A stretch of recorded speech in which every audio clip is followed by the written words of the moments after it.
So when did you see Mike, when did you see the film? Or have you've seen it, right?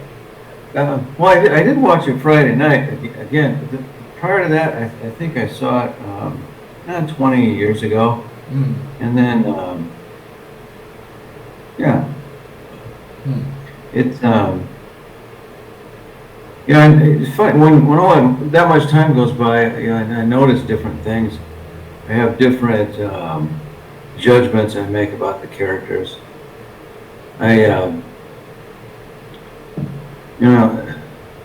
Dustin Hoffman is his role. His decision making didn't strike me as particularly good. You mean the character? I mean, he let himself get used. Well, I guess he got something out of that relationship, but by Anne Bancroft. And what's her name? Anne Bancroft, the actress. The older. I forget what her character name is. Robinson, isn't it? Mrs. Robinson? Yeah, Mrs. Robinson. Right. Yeah, he keeps calling her Mrs. Robinson even after they're sleeping together. It seemed a little weird, but I mean, actually his depiction of how do you go through 4 years of college and you're that naive? He seemed pretty naive to me. I didn't understand about his age in it though, because he said he was 20 and nearly 21, but like a degree is 3 years, but you can't start a degree at 17, can you? Well, it's 4 years, but in America, it's usually 4. I guess you could do it in 3 years. You hear it's 3 years, so normally you'd start it at 18 or 19 and you'd be 21, 22 when you finish 23 even. Yeah, well, Siobhan has raised a hand. Yeah. It's Siobhan. Is that how you say your name, Siobhan? I think, yeah. It sure is, Elizabeth. Can you hear me? Oh yeah, I can. Yeah. Good. I took my phone off mute, so yes, that's how you say my name, and I'm not surprised that you know how. I did start college at 17. Yeah, because I have a late birthday. I was born in November. So, my parents were kind of like, really? Should I start college? And I was anxious to go. Yeah, that sounds really young. It is young, and I went to a huge university, so yeah, it's young. So I can absolutely, feel the same way as Benjamin coming out of that university. Oh my gosh, I felt there were so many students there, over 50,000 when I went there. Wow. Undergrads and grads. So yeah, I felt, I'll put my camera on. I felt, really alone, never joined a sorority or anything, and just worked on my studies really hard. So I can imagine. I mean, I kind of lived the life that he did, where he was pretty innocent. I won't go into all my background, but yeah, I can see how he was pretty innocent. Yes, so your universities, because I'm calling from England, and so I went to Nottingham University, which isn't huge, but I did go to University of Illinois in Champaign-Urbana for a while, because I did American Studies and philosophy, so we did a swap. So I did philosophy in Champaign-Urbana, not American Studies, because I don't think they were doing it there. So I know a little bit what an American university is like, and it was so different. They're absolutely massive compared to here. Yeah, Elizabeth, that's the university I attended for 4 years. Was University of Illinois Champaign, and as you know, it was huge. Yet you feel so alone and isolated among 50,000 Yeah. students, not just people. So That is amazing because I went to ULI as well. go Illinois, ILL. Were you both there? Because I've been there in '87. I was before you, but from 80 to 83. If I graduated. And I graduated in 85. Oh, yeah. So we might have overlapped, yeah. But I was in engineering, so I don't think anybody else here mentioned that yet. But that is funny. Anyway, to continue on, I'm doing my dishes, but I think for me it reads much more like a myth than an actual realistic. Well, I think his naivete was part of the time. Don't forget it was like made in 1967, and half the world was not hip. You know, people were still going to college. People were still innocent in those days.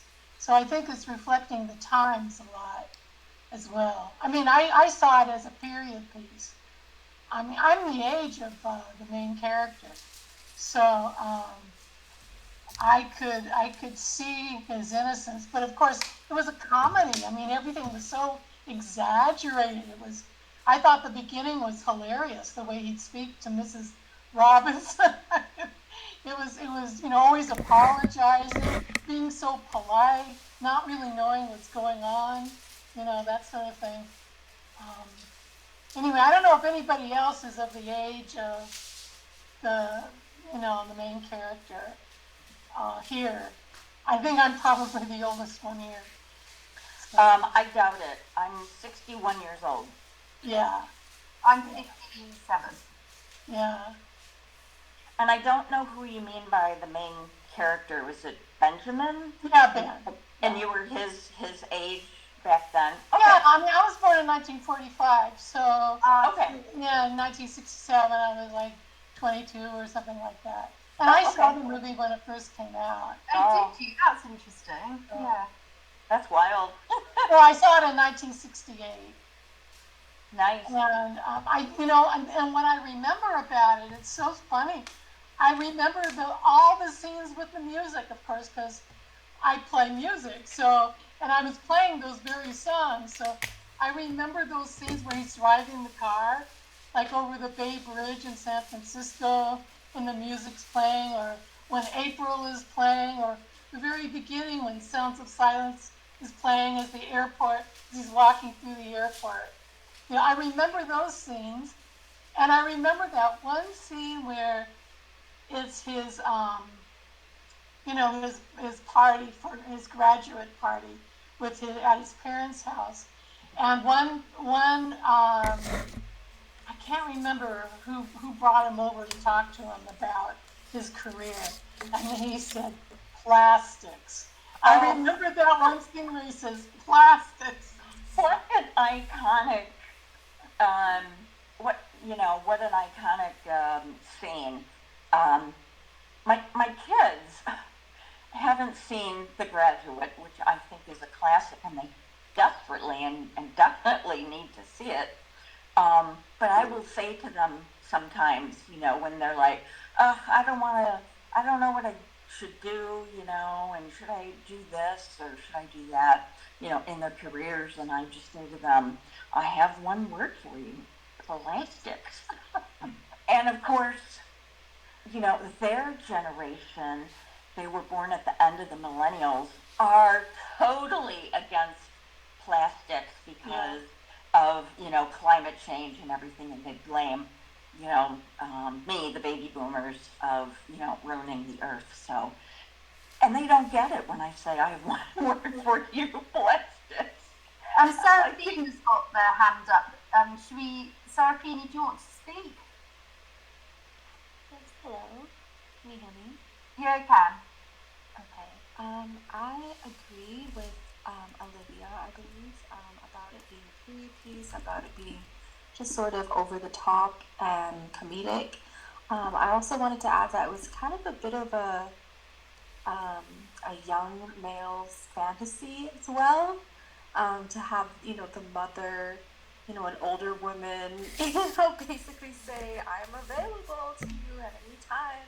So I think that's kind of what lured a lot of audiences, because I think at the time, sort of all these new directors were coming out and showing their male perspective in movies, which I really thought was really funny. But yeah, if it came out today, I think it wouldn't fly. It's a bit stalkerish, kind of when he's following her and stuff, but I do understand during that time, that's how you saw people. You couldn't look them up online and stalk their photos from there. You have to go stalk them at school or wherever she was. So I don't think the behaviors have much changed throughout our generations, but I still don't think it would fly today as a serious movie, maybe as a comedy or a stock.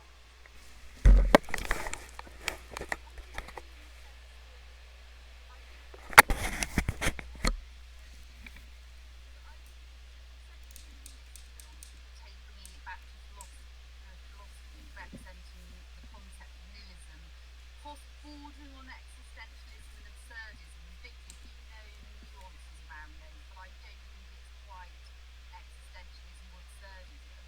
And for that reason, I think it would fly today, because there's such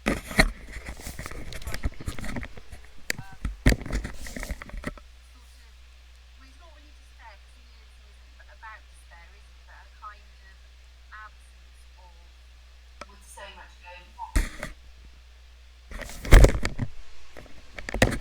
I'm sorry, Elizabeth, what did you say? Absence of what? Well, with so much going wrong, this kind of search for meaning and the feeling of having control over one's life when there are so many forces against us, in inverted commas, it's very easy to get into a nihilistic frame of mind. But nihilism, from my understanding, but Victor, correct me if I'm wrong, nihilists don't attempt to fight against the lack of meaning, whereas existentialists and absurdists do. They would try and find meaning, whereas a nihilist approach would almost be just at peace with a complete lack of meaning or morality, or kind of, they would just reject all the systems around them and the frameworks around them, but be at peace with that. Like Nietzsche was like that, I think. Is that right? What is that your take, Victor? And that's what I think the film represents, because however hard the central character Benjamin tries to find meaning, like through an affair, through this relationship with Elaine, ultimately he always fails, and all he's left with is a lack of communication, exemplified by the Sound of Silence song and what you were saying, Serafina, in the chat. And ultimately, the movie finishes where it started, which is it starts with him on a plane with a blank face, and it ends with him on a bus with a blank face. It's completely circular, and there's no resolution, which is why I think it's nihilist.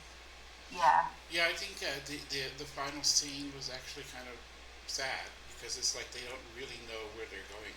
You know, even at the end of the story, it's like whether their affair is going to work or not. They don't know. It's not exactly a happy ending, but maybe it's the beginning of a journey for them or something like that. But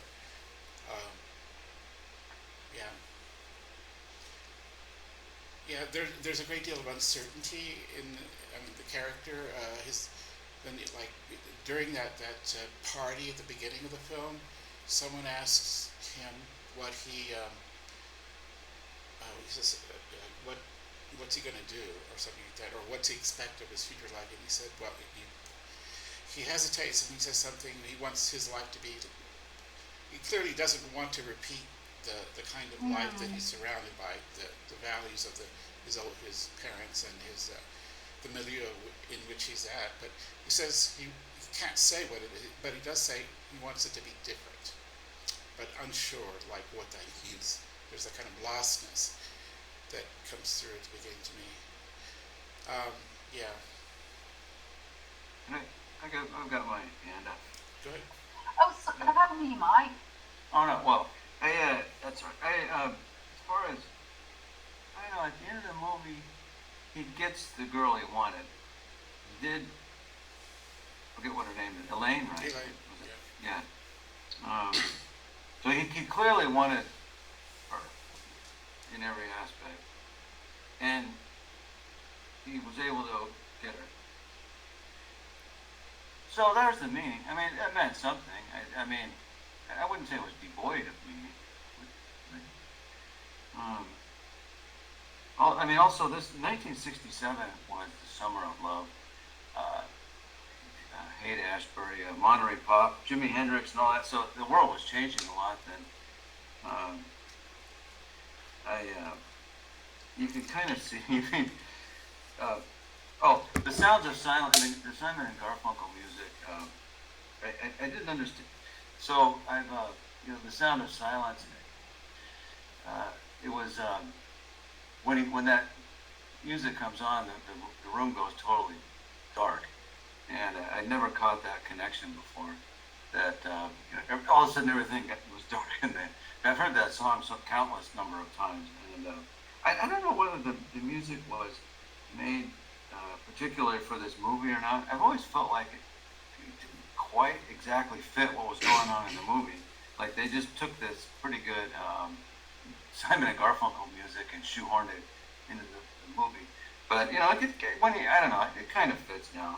I guess I'd say, but the sound of silence. Yeah, the room goes dark, and I thought that worked pretty well. The Sound of Silence lyrics, I think, work really well. The Scarborough Fair ones I didn't really get. And right, yeah, how does that fit into the... Yeah, I never quite understood. Yeah, they said, well, hey, look, you can see this producer, hey, baby, I've got this great soundtrack. We can use it. And, well, how? Well, just wait, we'll figure it out. Something like that must have happened. Something I noticed about the soundtrack that was used as a device was that it would, so like the Sound of Silence, I remembered having last seen the film 30 years ago, that it was only associated with the pool scene, but the Sound of Silence, for 3 minutes, actually panned 3 different vignettes. The first was the pool, I can't remember what the other 2 were, but it was like used to link different scenes, the music. It was quite clever like that. Looks like Serafina, I think. Yeah, I just had a question for you guys. I was wondering why Elaine so quickly fell for him after hearing what him and her mother did together. I'm wondering if it's something of a responsibility she feels that she needs to resolve, or I don't know what the mentality was going on for her character.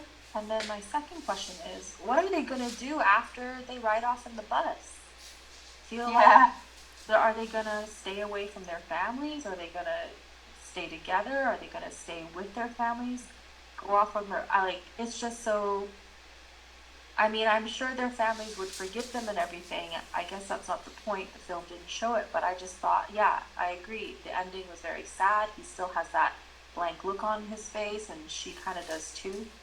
So, yeah, just wondering what you guys think about the mentality of Elaine.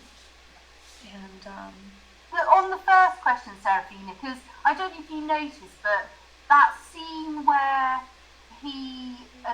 so the mum's in the background, and then they all realise it was the mum, so it's him, Elaine, and the mum, isn't it, Mrs. Robinson in the bedroom. That's completely pivotal to the film, because there's a transition after that. So I don't know if you noticed, but before that, the Dustin Hoffman character, Benjamin, only ever wears white shirts and ties, and after that, he goes into like preppy outfits, and that's the point at which there's truth. So the truth cuts through this charade of how everyone's living, and I think that's why Elaine falls for him, because it's like this claustrophobic, like smothering system that they've created, and he's sliced through it by admitting something actually real, and I think that's why she bonds with him. And then really quickly after that scene, there's a scene where they're in it must be a drive-through diner or something where they're having food in a car, and then he explicitly elucidates that because he says to her words to the effect of, I'm in a game where, and I don't understand the rules, and the people who've made the rules are the ones that shouldn't have made them, and not only have they made up the rules, they've made up themselves. So he summarises the whole, for me, the whole premise of the movie in those words, but those words don't come until over an hour in. Yeah, so that's my take on that. It's a really great summary, Elizabeth. Yeah, Oh, thanks. I watched it a few nights ago, but you're bringing some insights that I did not catch. Oh, nice. Thank you for that. Yeah. And the end scene, other people's comments would be welcome because I saw it as circular to do with this nihilistic theme, but beyond that, what do other people think?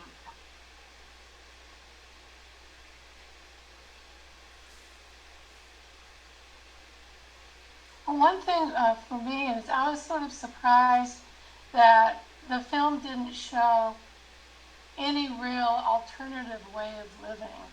I mean, in 1967 into 68, the hippie phenomenon was going super strong. And I was sort of a hippie in those days, or trying to be. And it was everywhere. But in the movie, you just had him straight out of college. He's not a hippie or anything, but he's nihilistic because he doesn't want the way his parents had lived, or do live. And so, but there's no other alternative for him. It's like there's nothing else there. There's just, he has to find his own way. And the way that he discovers is just to out and out reject his parents' way of living. But then he goes off with Elaine, and essentially to me it seems like he's going to fall back into more or less his parents' way of living in a certain way. He doesn't seem to be embracing a hippie lifestyle, in other words. There's still something in him that he feels like he's got to marry Elaine. I mean, hippies were all about, being against marriage. And, but he's kind of falling back into, I mean, I didn't take anything in the film as real though. I didn't try to figure it out on the level of being rational. Like the ending was just over the top, crazy. I mean, just would never happen. You mean the church scene when he goes in there and uses the cross? I mean, that was just so. I mean, it almost didn't even connect with the rest of the film. It was just like slapstick. It was just over the top. But then it ends on this solemn note. They're sitting at the back of the bus and they're smiling. Oh, we got away. And then all of a sudden, their faces are stone. I mean, it's actually very depressing. Hi, Darlene. No idea what's going to happen. Discussion. Darlene, can you hear us? Oh, good. Welcome. So I can see you just joined. Yeah, Olivia, I agree. It was so over the top, and that last scene also, to me, but I don't know if other people agree, it had some religious messaging in it because he pretended to be a priest or a vicar. Then he's like desecrating a kind of holy ceremony. Then he's like breaking the solemn vows of marriage, and then he's ramming a cross into the door to stop more leaving. And there was something about, because nihilism rejects everything, religion as well, presumably, and so it's like his final act is to reject family, commerce, the plastics thing, and religion, and just to enter this vacuum on a bus.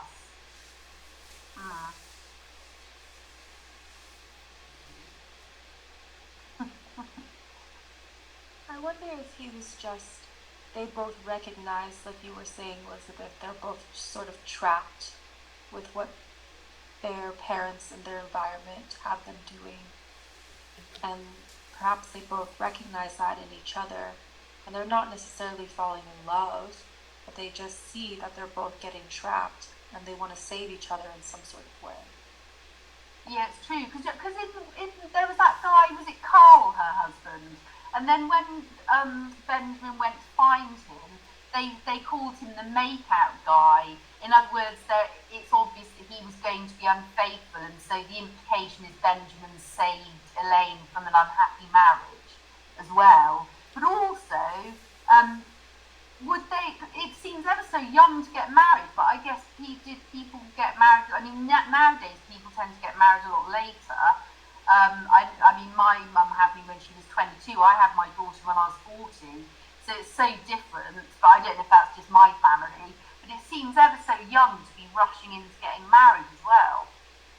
It seems like in those days there was more like, the shotgun weddings. I know some people that related their stories like that. So when people got married, they got married young. Because Anne Bancroft, there was that really sad scene where they don't talk, they just meet to have sex basically. And Dustin Hoffman says, let's talk about art. And it turned out that she'd been forced to get married, presumably around 16 or something. And that's why she was in that marriage. And then instead of using that as an opportunity for connection, and again, something real, like the Sound of Silence song is pointing out, Dustin Hoffman just ridicules her because it was in a Ford. And then they go back to not speaking.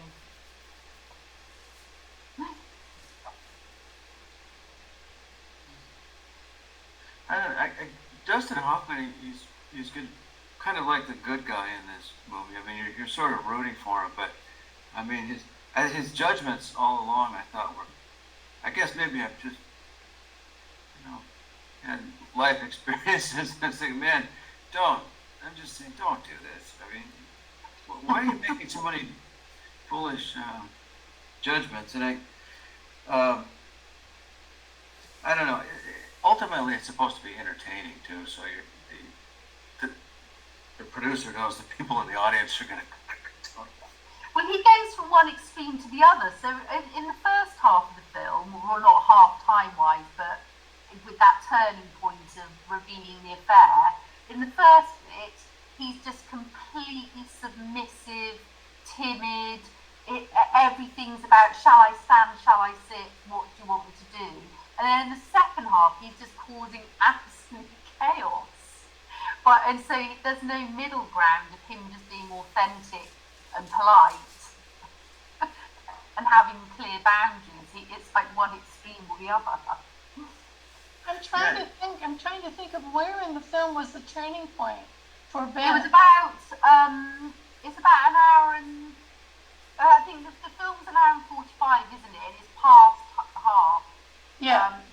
And it's where the three of them are in the bedroom, and Elaine finds out the affair was with his mum, and that's when everything changes. I thought it changed when she admitted that she thought that Benjamin was not good enough for her daughter. That really pissed him off. And I think you're right, Mike. I think that was the total pivot. Well, there could be more than one pivot. After that, though, because he was still complying with the adults, because not actually he's an adult. I mean with the mum, because he knew she didn't want him to have a relationship with Elaine, so he took Elaine to a strip club. He drove fast. In other words, he was still obeying and being repressed. He wasn't doing really what was right for him. He only did what was right for him after that scene, the bedroom where they admit the truth.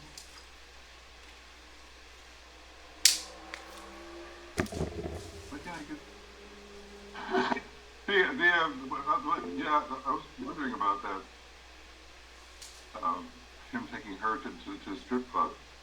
But by the way, it's the first time I watched it. I can't believe I haven't seen it all this time. I mean, my impression at the time was that he did not want Elizabeth.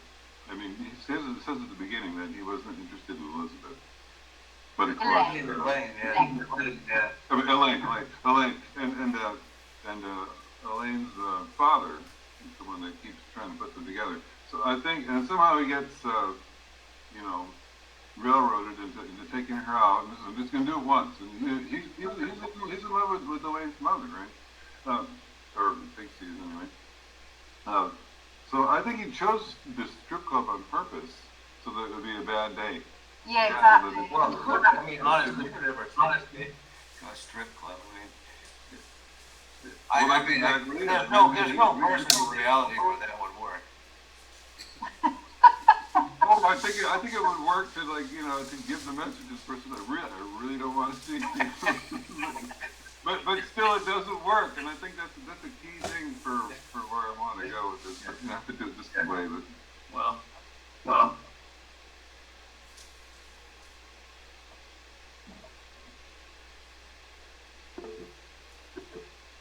I mean, there is that sense of fate, I guess is what I'm trying to bring out in people, that basically that they're not reacting in normal ways at all, which is why we know there's something else afoot, right? I mean, and then this might not be in the story. I haven't read anything about what do you think by now, the guy who made it, their name looks very familiar. Didn't he direct some other famous movies in different decades? Maybe I got confused with somebody. In fact, he what's his name? I forget his name. He actually directed the film that we're going to watch next in a couple of months. The same film, Who's Afraid of Virginia Woolf. It's the same director. In fact, he did that film, the one with Elizabeth Taylor and Richard Burton, just the year before he did this one. That's black and white. The same director. That's coincidental. I didn't plan that, but I just noticed that. But same director, done the previous year, or at least, and it was done in black and white. The Richard Burton and Elizabeth Taylor, Who's Afraid of Virginia Woolf. So it seems like there ought to have been, or seems like there should have been a huge time difference between these two films, but in fact they were just a year apart. I'm thinking the one I'm thinking is it's something like a comedy, a very big comedy, like in the '80s or whatever. Yeah, Mike Nichols. Mike Nichols, familiar, that's right. I don't know. Yeah, he did quite a few But films. anyway, Go ahead, Jeff. Sean's got her hand up, and then Serafina.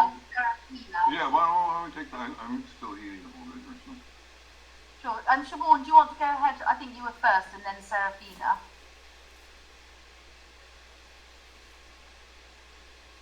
Sure. The turning point for me in the movie is he takes her to the strip club, I think hoping that she'll just completely abhor this guy and, wants to get out of there. And of course, she finally has had it with the woman with the tatties on, just, brushing her hair or whatever. So that's when she leaves. And then Benjamin says, no, let's not end the date. Let's do something else. And he brings her to a drive-up, what do you call it? Drive-up, like fast food place. That was pretty typical back then. And Benjamin asks the guy in the next car, can you please put your music down? And they don't. So he puts the cop up and then brings the food in so he and Elaine can share it. And then the next scene is you can see them talking. They're actually having a real conversation between the two. It's, I think Dustin Hoffman did a great job because he was so blank before during the whole movie. And then suddenly in the car, he was animated. We don't hear any of it, but he's animated, and so is Elaine. And for me, that was the turning point of the movie, you know, from the blank to, you know, he and Elaine, you know, kind of, I don't know what, getting closer, I guess. But then he goes right back to his blank face. He does cause chaos with, you know, getting married to Elaine. But then she absorbs that blank attitude. I mean, it's almost like osmosis, you know, that they're on the bus and they have a little conversation, but then they're both blank. She has taken some of his, I don't know, some of his sense of fate, and that's kind of it. I'm not sure that they are in love. Their families were rich. They wanted to get them married, so they did. And I think their path forward is kind of bleak, even though they're on a bus and, you know, sort of getting away from their families. So, yeah, I mean, there was a turning point in the film, but then it went right back to how it was in the beginning. And I know there's other people raised hands, so that's it. Seraphine, do you want to go ahead next? Thanks, Sean. Yeah, this sort of I just sort of connected this in my mind. In the last scene where he's yelling at her to get out of the church and everything. So this whole time in the film, they've been locked in their institution mentally, and then he was physically trying to get her out of an institution.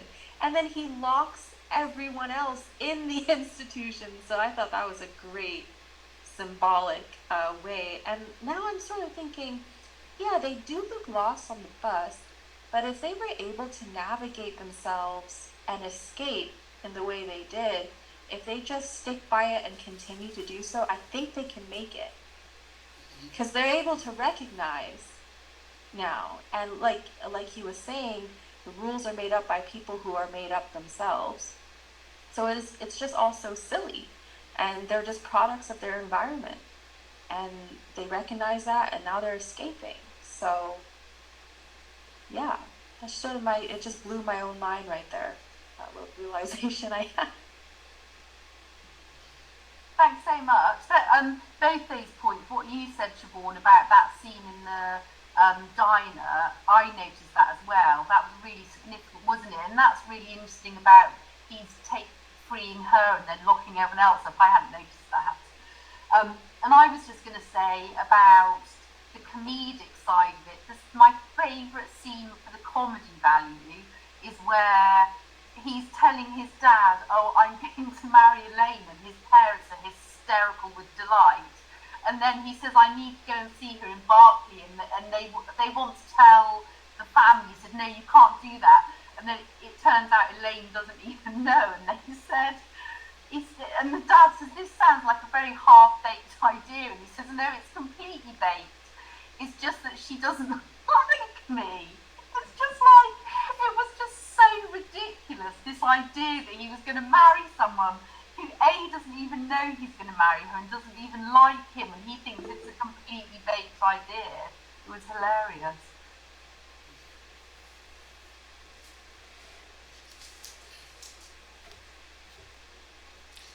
Oh, Mike, go ahead.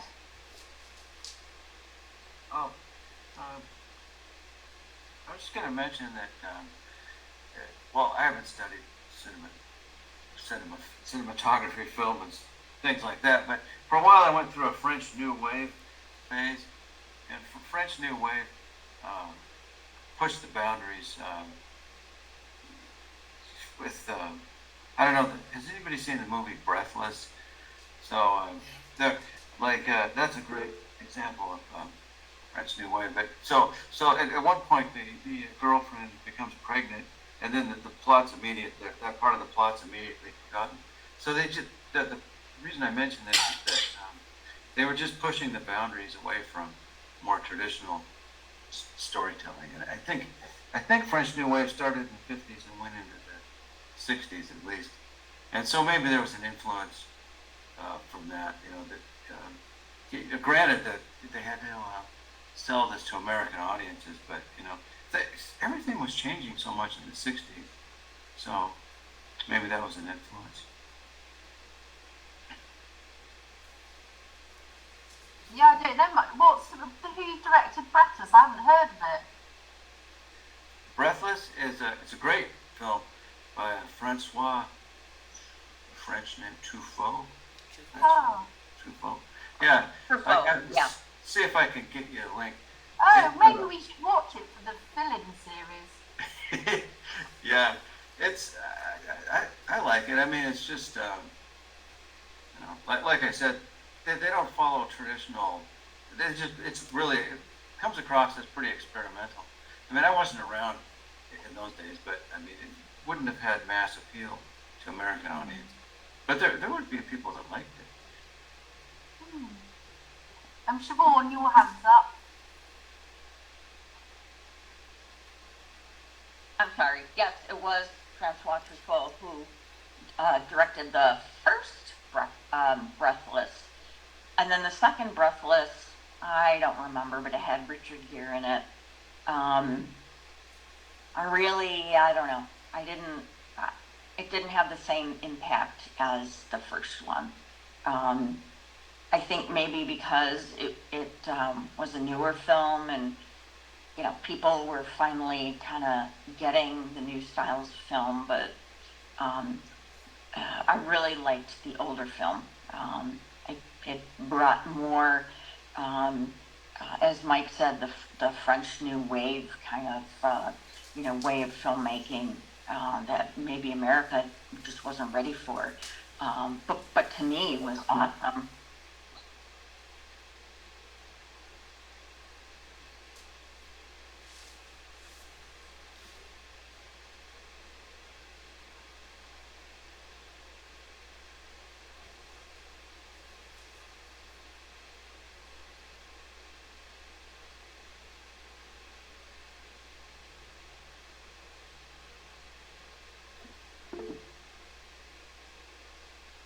Oh, Victor. Yeah. I was going to comment on somebody asked earlier about when did Elaine begin to actually warm up to Benjamin, or at least, well, I mean, it's given that he almost tried to deliberately alienate her during that. I think she was impressed because she was about to get married to someone that I don't think she was very enthusiastic about. So in a way, Benjamin saved her, and also his obvious the final scene in the church was he was clearly extremely passionate about what he was doing, taking these risks, and I think she was moved by that.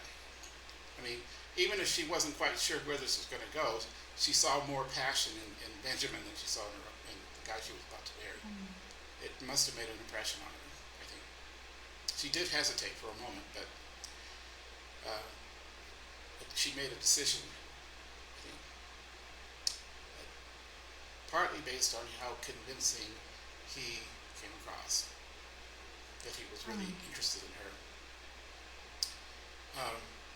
Anyway, that was just there were so many places in the conversation, but I was getting myself ready, and it was hard to I want to see what people thought originally. I didn't read up on this film, but I'm sure there's been tons written about it, and so I was wondering, what I had to say might just be old hat to people, but it doesn't sound like people are that's good. I mean, basically, these are your unvarnished reactions to the film instead of people just quoting stuff that they read. So that's a plus. Okay. So, but well, what I came up with though was that it feels like it must have been written about before, and I'm trying to think of the best way, other than the 3 or 4 opportunities I missed while you were speaking, to go there. But just, what do people think of the whole? I mean, the fame of this thing, comes from well, it's encapsulated by the hit song, right? Me and Mrs. Robinson or whatever. Basically, the whole scenario, of the romance with the older woman who's not just older, but she's the the mother of someone who would be appropriate to you, and I don't know. Does the word Freudian ring a bell for anybody here? I mean, it's that sort of. It's a weird twist on it, obviously. It's not exactly Oedipus, but it's close enough that I just kept thinking there's got to be a way this works. Well, let me just start with that. So Jeff, is it Freud? Do you mean the Oedipus complex? Is that Freud?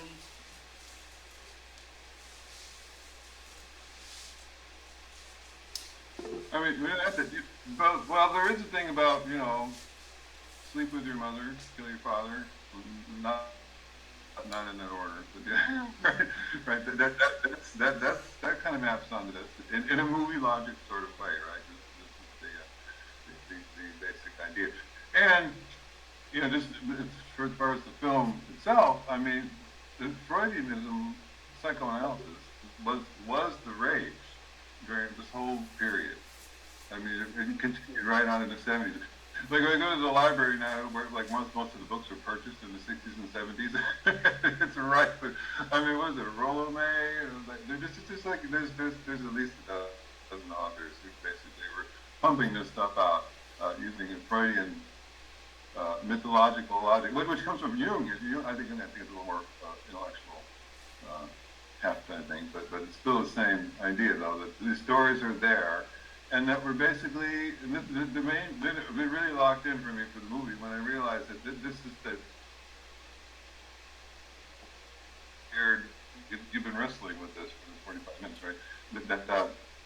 Well, why do they seem so disconnected in what they're doing? They have to do this, whatever. Well, that would be the mythological thing. That you have a drive that makes you do something, right?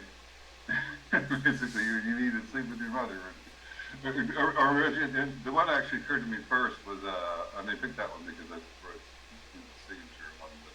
But I think it's the myth of Kronos, right? You basically have to kill your father. You are your father's worst competitor, basically, and it makes sense genetically, and even the genetics part is signaled when we have all these they're just sort of non sequitur shots to the zoo, right? To the chimpanzee. There's 2 or 3 places where basically they just comes out of nowhere, and it's sort of like a footnote. It's this look it over, look at this.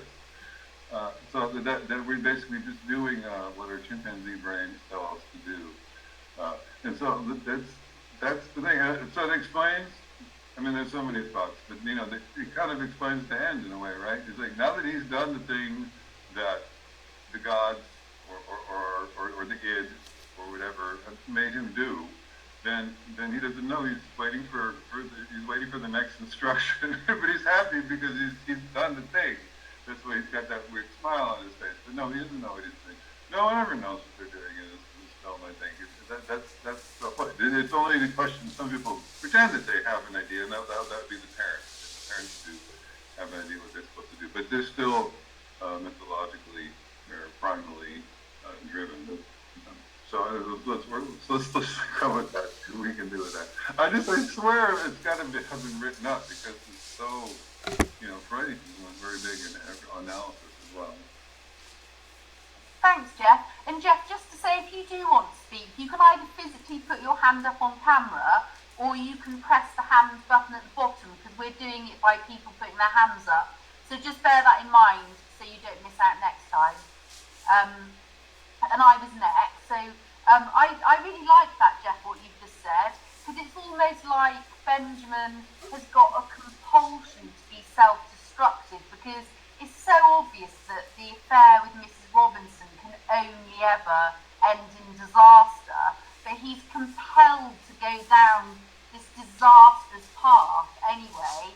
And then right at the end, there was that scene, I think it was to do, I'm not sure, was it when the father comes to his apartment and he punches the father and just, was it the father? I think it was the father, where he just punches his father in the face. And it's like he's been dying to do that his whole life probably. And there's this drive to just upend everything in his life in the most destructive way. Yeah. Thanks, Jeff. So Victor, next. Yeah, you just had want to briefly comment. You know, the to me anyway, the single most dramatic things that drive the drama are the affair with Miss Robinson. I mean, if that was taken out of the film, it would be, I think, quite boring. It sets the tone for the rest of the film. There's going to be something at the very beginning of the film. You know that something's going to have to happen here because of this relationship he has with Elaine's mother. And also, of course, the church scene. They're both scandalous events that really jump out. You know, the church scene and of course the beginning scene with Miss Robinson. And without those outside the film, I'm not sure how interesting the film would have been. They're just they catalyze the drama. They trigger the drama in the film, I think. So there were essential. Let's see. They stir up the rest of the story. I mean, especially the affair with Mrs. Robinson. Anyway, that's it. Go ahead. Thanks, Victor. Mike, you're next. Yeah, I mean, I guess I didn't see anything Freudian about the, and I wouldn't call it a romance. That was just an affair. A sexual one between Benjamin and Mrs. Robinson.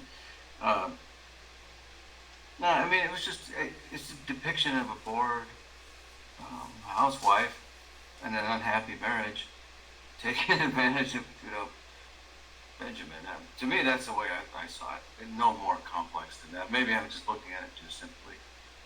But, and, that scene towards the end of the movie where Elaine's father shows up and he's waiting in that his dark room at that house he was living in.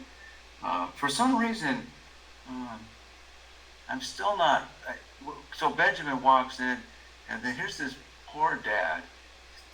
Benjamin's had an affair with his wife, and is running off with his daughter.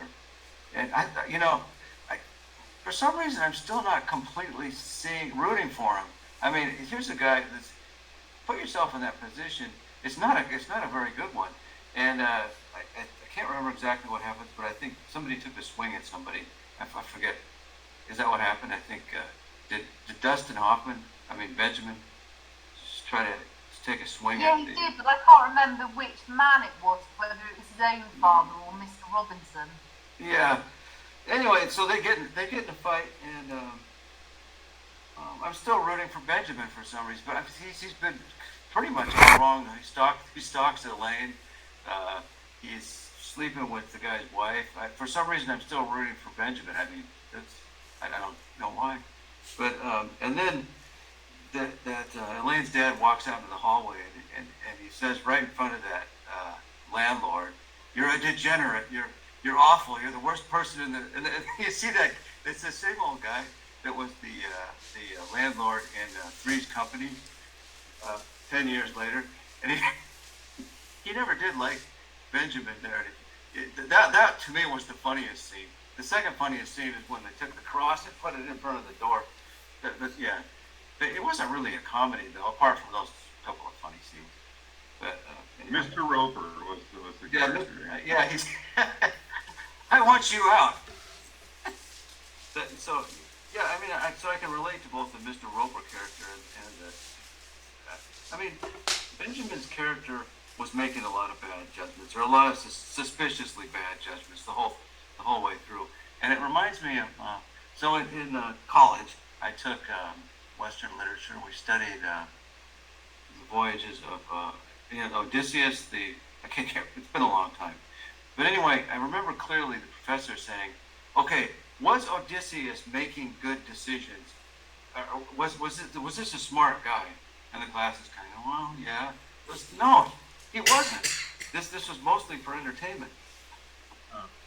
Anyway. Thank you. Thanks, Mike. So, Jeff, you're next. Okay, I just remember just in going through the movie, the first thing is, well, okay, so the question I have for you, it didn't formulated immediately, but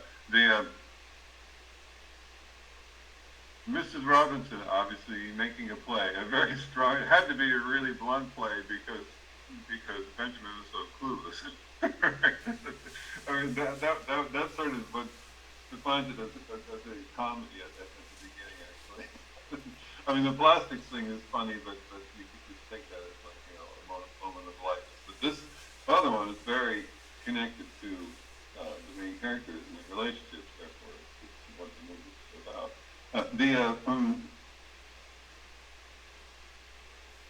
It doesn't, in other words, knowing what you know how it goes, then does it seem that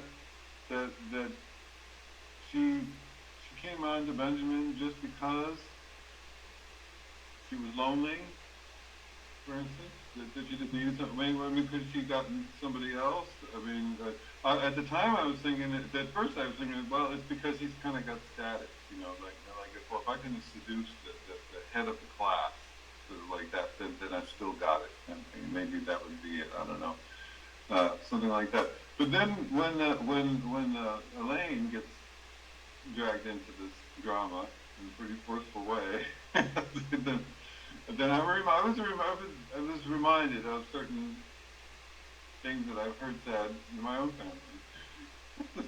So I don't like this being a camera to go around. But there is a thing where mothers compete with their daughters for mates, right? No, I don't want to bring my boyfriend over because my mom is going to mess it up somehow. And the Freudian would say, well, your mom wants the boy to be there for her, to be there for her passion, or just, or maybe to keep the daughter, unencumbered, so she could be, your helping hand, in your old age or whatever. There can be any number of practical reasons, it doesn't matter. But the mythological reason is you see that, and this is the Freudian thing again, right? That she sees her daughter as a competitor, right? And so then Benjamin, being the prince, so to speak, that comes up, he gets torn in a bad way. First, he's not interested in Elaine at all, and then he says, "Well, I'll go with the older woman thing because I don't know what to do, but I'm bored." And she wants me, and it makes me feel important anyway. But I don't think he ever really had much, actual attraction to her. I didn't see any evidence of that at all, really. He's young, so he can do with anybody. It doesn't matter. But then, yeah. So that's what I think that the movie really changed. At least, if you weren't already trying to map it onto Oedipus or whatever. When it got announced that this is what was happening. And so then the question to people is like, what do they think? I mean, it's once you get to the halfway point of the film, can you still believe that it's sort of this bad luck or coincidence that Mrs. Robinson picked her Benjamin, to be her experiment, or did she pick him on purpose because she would have known that her Mr. Robinson was fond to have him as a son-in-law, right? Because he goes on about it every chance we ever see Mr. Robinson. He's talking about you really got to hook up with Elaine. so that's like, to me, that's just like one of the smoking guns that needs to be figured out. Thanks, Jeff. My take on it would be that Mrs. Robinson's self-esteem is exceptionally low because she's in an unhappy marriage, she had her career curtailed, her education curtailed, and she feels very isolated in that, and so she's basically having an affair with someone she can debase to her level, because through the affair she makes Benjamin not worthy of her daughter, and in other words, she brings Benjamin down to Mrs. Robinson's level, and has a partner in her misery, really. That was my take on it. The women competing, mothers and daughters competing for mates, isn't something I've come across. I've come across mothers being jealous of daughters, but not necessarily competing for mates, so I'm not sure about that. So, is that a Freud thing?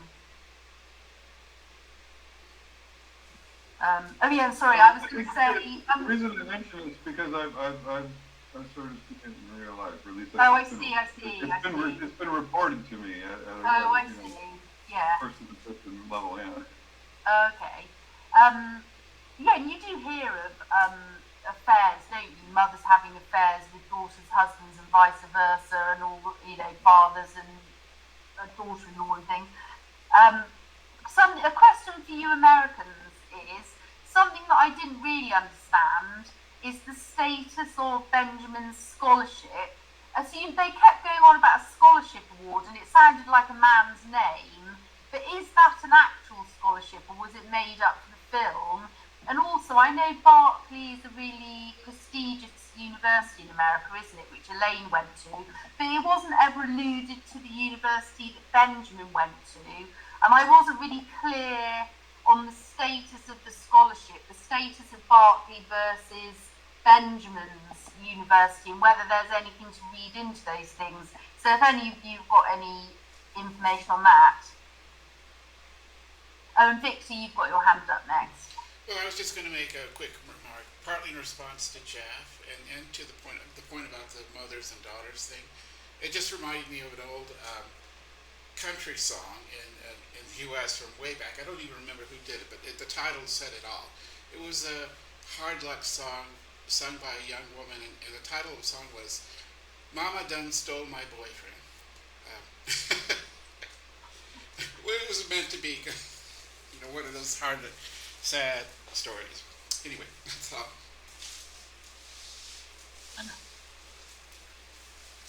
Interesting, thanks, Victor. So, Siobhan. Yeah, at some point in the film,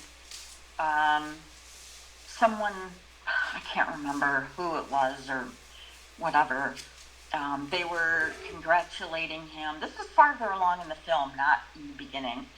They were congratulating him, someone was congratulating him for his academics and his athletic awards or whatever, and I can't remember the phrase, but someone said, "Wow, you really rocked them out east, didn't you?" So for me, that means he went to an Ivy League school. Maybe not Yale or Harvard or Brown, the big ones, but there's a lot of Ivy League schools, that are extremely competitive, and if he came out academically on top, wow, that's amazing. And as an athlete, there's not too many people that can do that. Yes, and Mike just brought up a point about Berkeley. Interesting that Benjamin was educated on the East Coast, and Elaine was educated on the West Coast. And there's such a difference between the cultures, now but more at that time, about graduating from an Ivy League school. You're ready for taking on the world. Graduating from a California school like Berkeley, on the other side of the United States, that scene is more, how should I say, more science driven, although lots of people have graduated from, UCLA Film School, but it seems a very different education from an Ivy League school. Not that it was better or worse. I think they're probably about the same in terms of what you need for, sorry, I'm losing my words. Academically, need to prove yourself, but there's still this thing about going to an Ivy League school at that time.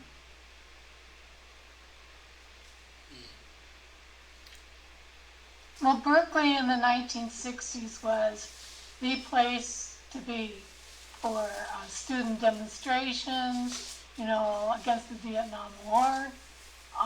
All kinds of things were going on. It was absolutely insane in Berkeley. And going to school in Berkeley was quite different than going to school on the East Coast, as you were just saying. The whole film just had such a flavor of the 1960s to me in that respect. But it left out, it didn't have one mention of the Vietnam War. Not one. It was just like a major, major, major thing going on.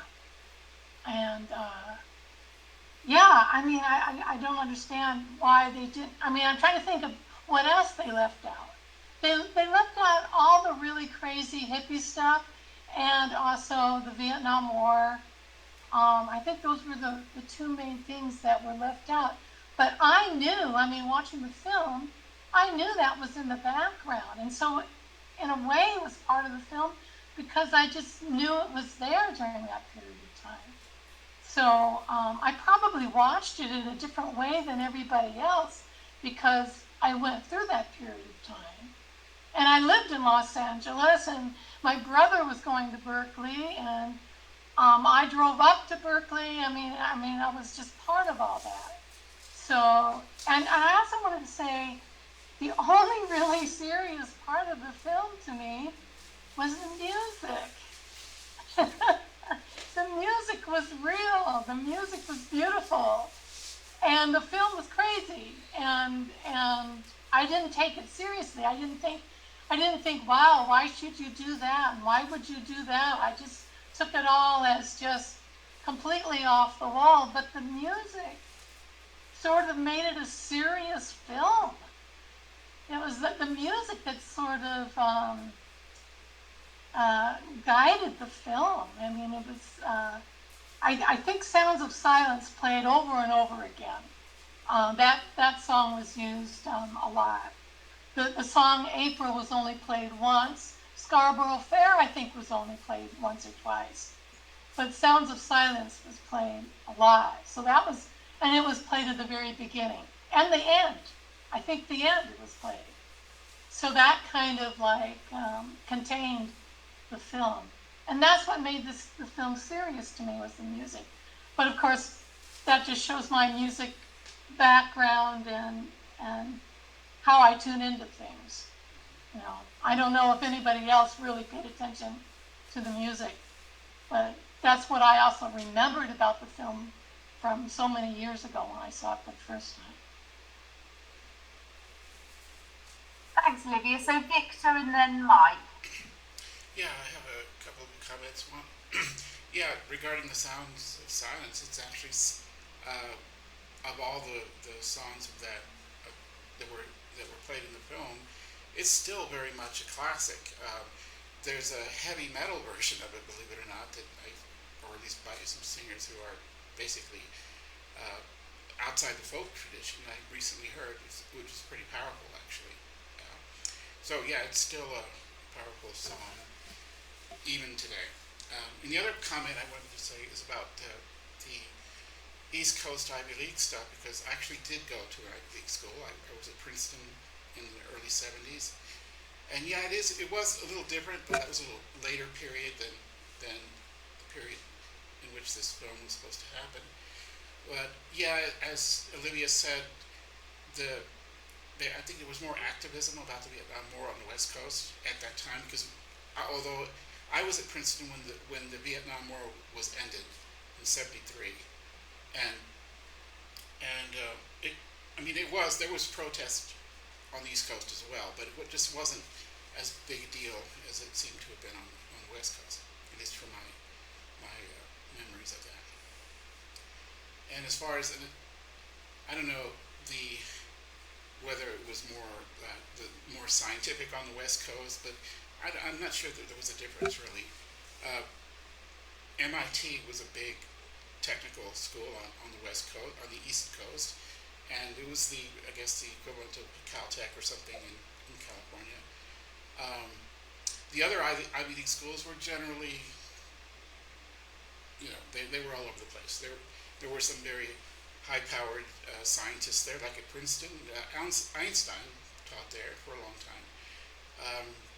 But there was, because the Eastern schools were more, they have a longer history. They go back, since back to the colonial days, and the West Coast schools don't have that long history. They have a more prestige, I guess, or did then. I'm not sure if that's still true, but it depends on which coast you're on. I was not from either coast. I was from Texas, but I did go to school on the East Coast, and lived for most of my life up in the Pacific Northwest. But anyway, that was it. That's all I have to say. Thanks. Thanks, Victor. Mike, you're up next. So, Victor, how would you contrast Princeton and the UW? In what way? Well, at the time, what do you mean? Like in terms of their ranking I don't know. Yeah. Well, Princeton still is a top, not one of the top schools. At the time I was there, back in the early '70s, it was actually ranked as the #1 undergraduate institution in, I think, the world, actually, not just the U.S. Harvard had more because it was a much bigger school with much more grad students. Princeton was always a very small school by Ivy League standards, just 4,000 students, including all classes. So it was a very much smaller. It's a small college with a big reputation. But as far as the UW, where I did get my graduate degree in philosophy, that I hear, I haven't been a student in a long time, but I hear the philosophy department there has gotten more attention than it was when I was there. It was a middling school back there in the early '70s when I was there. Since then, I've heard that it's become more, its ranking is higher than it used to be then. Yeah. But Interesting. It's been a while since I've been although I tutored philosophy at the University of Washington for many years. So I was sort of in touch with what was being taught there and who was teaching it and everything, but I haven't done that for almost 10 years now, so yeah. I think I'm next, right? Yeah. No, Elizabeth, are you? No, Mike, you're next if you want to say more. Yeah. Somebody was, Olivia was wondering why there was no mention of the Vietnam War. I think usually I've noticed that filmmakers tend to leave out contemporary wars, usually. I think partly, I suspect it's because people want to go to movies for an escape, so they don't want to be reminded of it. That would be my guess, what the one motivation. And also, I think probably if they put in the Vietnam War, it would date it firmly in the 60s. Whereas the way it is now, it's a little, it still looks like it's the 60s, but it's not as firmly dated in the 60s. That's my comment. Thanks. Thanks, Mike. Yeah, my take on that is I agree with Serafina with what you put in the chat, is that it reinforces their narrow focus on their own sort of success and the dynamics in the family. Because the scenes are quite limited, really. You've got a couple of houses, a room, a strip club. There's not much out in the world as part of the film. Jeff, over to you. All right. Well, I haven't changed my position on that this is basically a mythologically driven film, but I'm not going to start on here. But just keep in the back of your mind.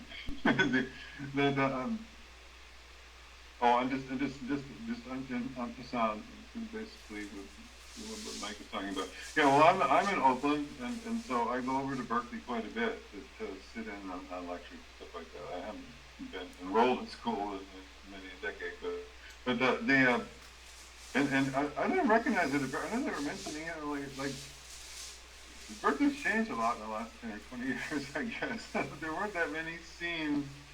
Once I knew it, then I could say, okay, I think that's street, but he didn't really pick like the iconic things, except for the shot of Moe's bookstore. That is quite an institution. That's when I knew for sure. Oh, okay, this really is Berkeley.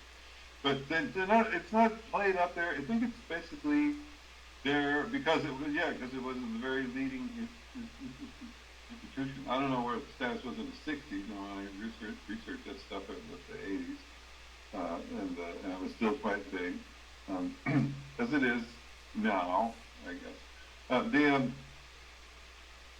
But I think that the idea of picking, a top 4 school is basically to highlight the fact that the families involved, they're definitely upper middle class.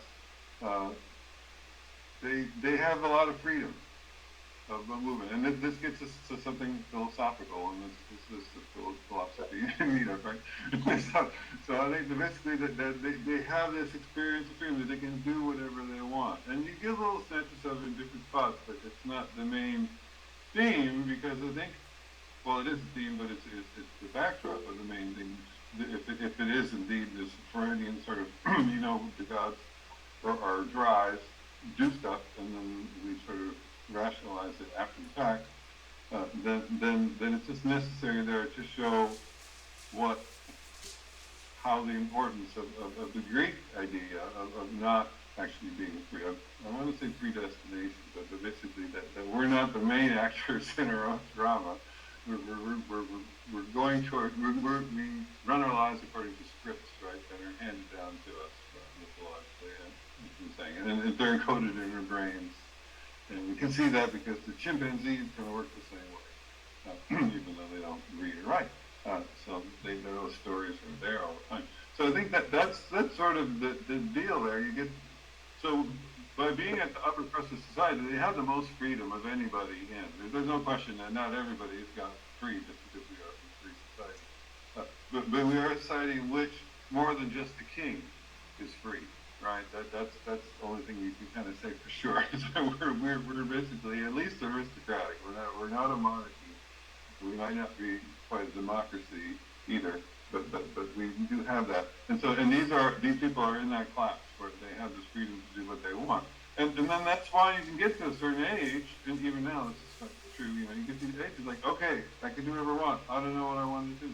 I mean, I don't know what to do. And all I want is something to be different, right? And this is sort of an intimation of the Chronos theme, it's like I don't know, I feel like I'm supposed to do something, but of course the thing is distasteful to you, or rather you've been taught to make it distasteful, to usurp your father's position, either in the marriage bed or as the ruler of the kingdom.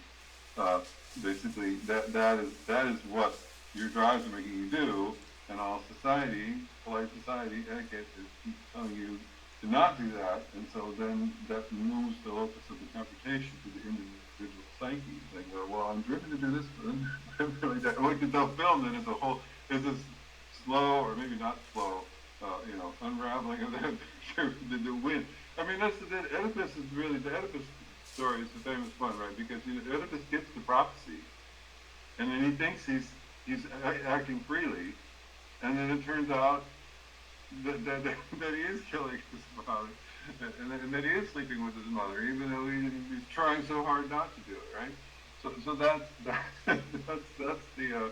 that's sort of the joke, and that really that I think that is the fond of all the humor that I know I think it was typed as a romantic comedy, and I guess it is a comedy, but in an intellectual sense, right? Like this Freudian sense. So that's where the freedom part comes in. So that when we do to rail against our fate, if we and we saw how Oedipus basically failed, but of course that doesn't mean it will always fail. Well, what can we do to not do that?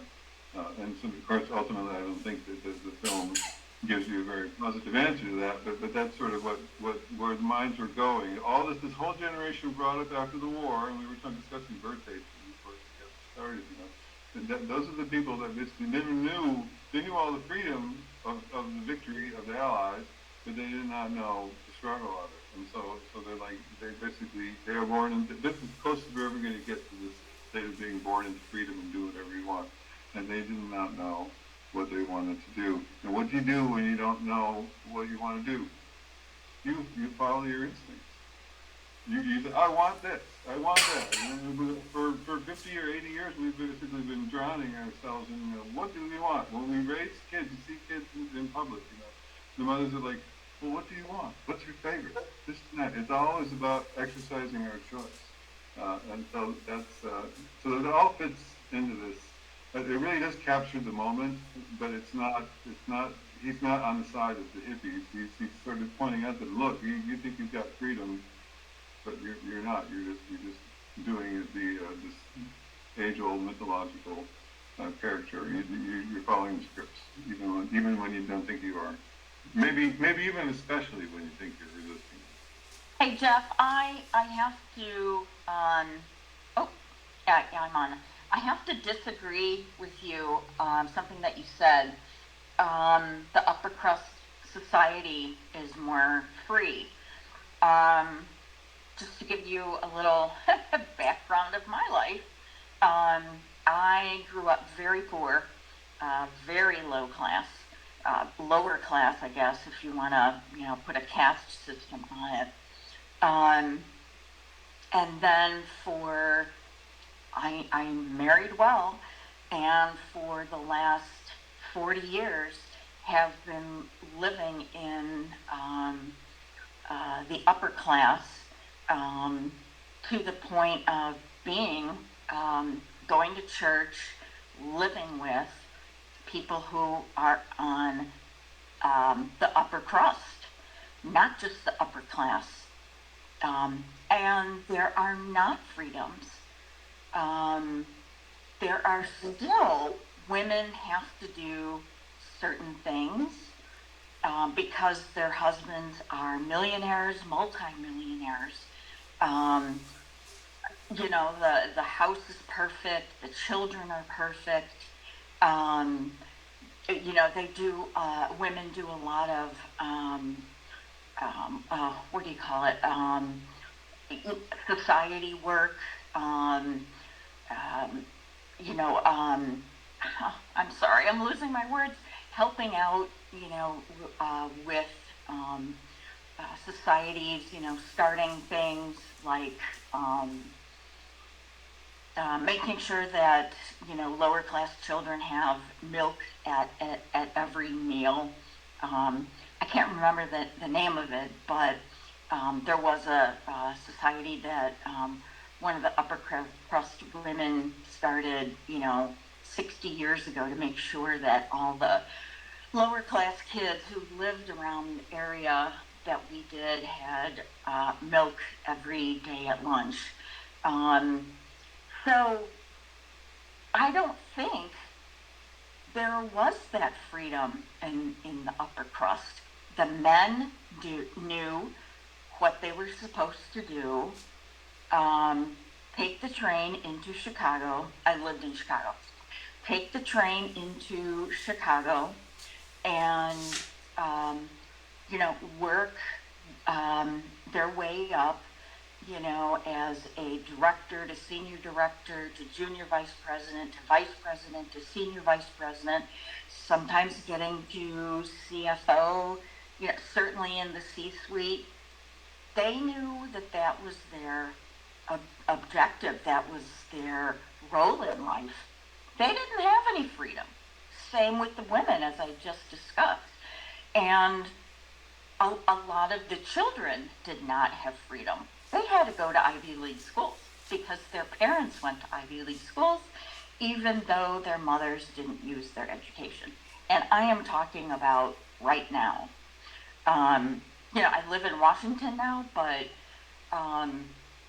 that experience did not show any freedom to me.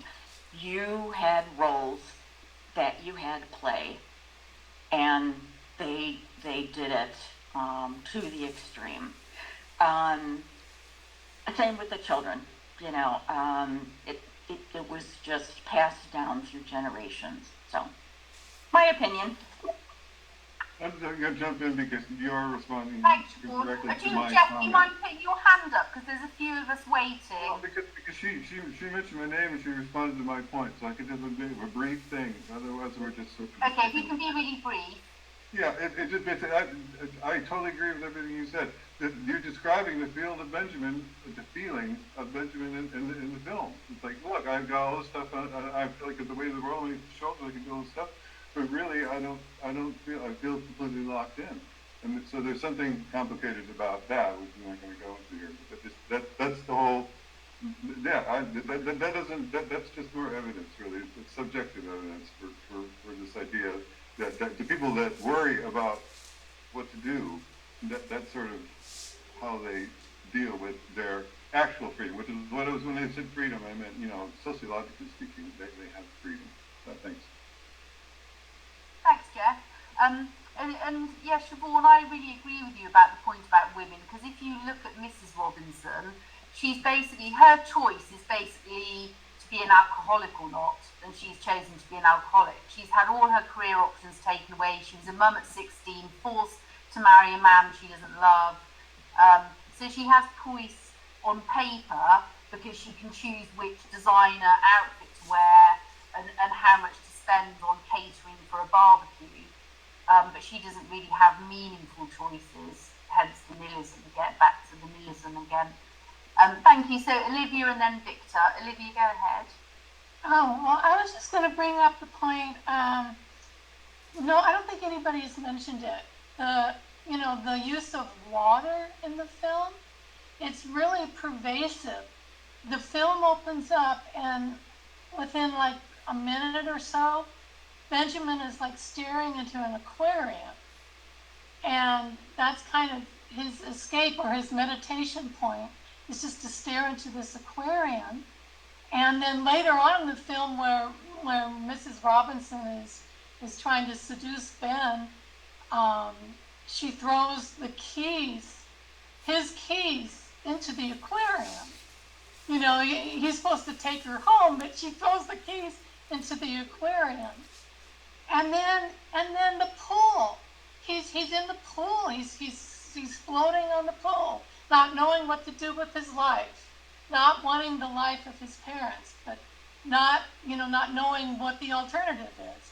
Or when he's given this outfit, you know, for his birthday or something, and it's like a diver's suit or something, and he dives into the pool and he goes to the bottom. You know, there's the pool again. The pool is the focus of the film. It's just like a status symbol, of course. And then it's raining. It's always raining. He's like driving in the rain. They're wet. You know, so there's a lot of water symbolism in the film. And when I think of the film, I think of the aquarium. I think of the pool. It's kind of saturated with water. And I just didn't know if anybody had any idea of the use of that, if it was deliberate, if there was any meaning behind it, or if anybody else picked up on that, you know. Thanks, Olivia. So Victor, you, then me. Okay. Yeah, I just wanted to talk a little bit about what Jeff and Sivan, I don't, is that correct? Um, Siobhan. Sivan, okay. Yeah, it's Yeah. Celtic, Yeah. not English. Okay, yeah. Um, well, I said earlier that I went to an Ivy League school on the East Coast, but I'm not from I also came from a very working class family.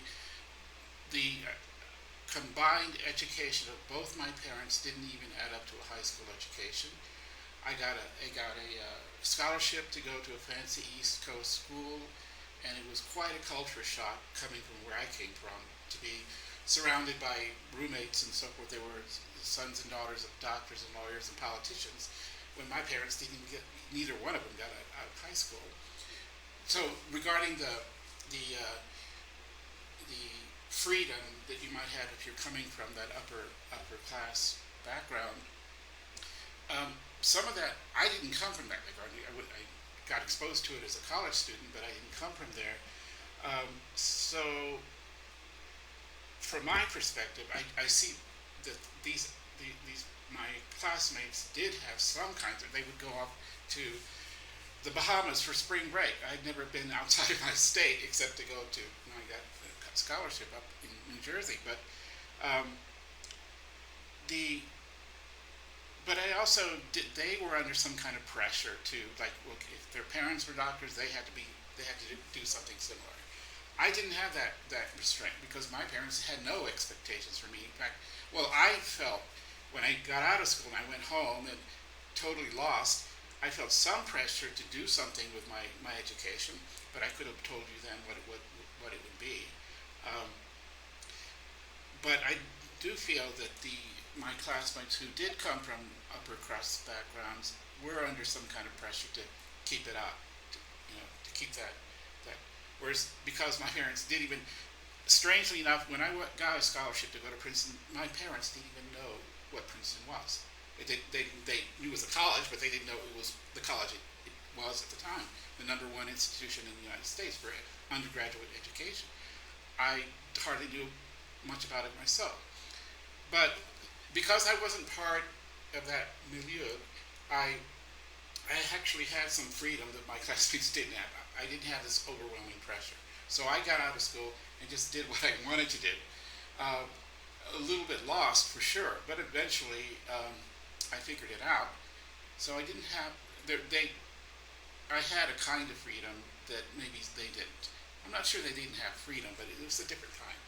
I could make there was no family background, no pressure on me that I had to do this or that, which kind of maybe made it hard because it left me I had to make those decisions, learn what I wanted to do myself. But that might have been, that may not have been typical though, because most of my classmates were not in that situation.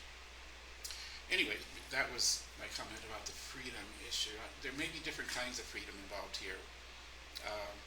I didn't actually envy my classmates, even though, I did in a way, but not in another way. I was kind of happy to not be part of that world. I was always a bit of an outsider anyway, no matter where I was. So I was okay with it. Anyway, that's it for me. Thanks. Thanks, Victor. So it's me and then Mike. So on the water thing, Olivia, that's a really interesting point. And I saw the water as a kind of way to remain in denial about an unsatisfactory situation. So in other words, he's using the water as a kind of escapism by floating in the pool and just staying in this suspended animation without making decisions and tolerating the status quo. And I don't know if you noticed, but the fish in the tank were all black and white. So all the houses were black and white, all the outfits were black and white, and the fish were black and white. So the fish were as institutionalized as the systems around these families. And then when the film changes pace and he finally cuts through and admits to the affair and chaos starts to erupt, I don't know if you noticed the scene where he's in his bedroom window and he looks at the pool from the bedroom window, and that's the last time you see him looking at the pool. He's never in it again after that, and it's like he's saying, through looking at it but not being in it, he's acknowledging, I'm no longer going to be in denial, this is where things change and I stop playing the game. That's how I saw Water. Mike, over to you.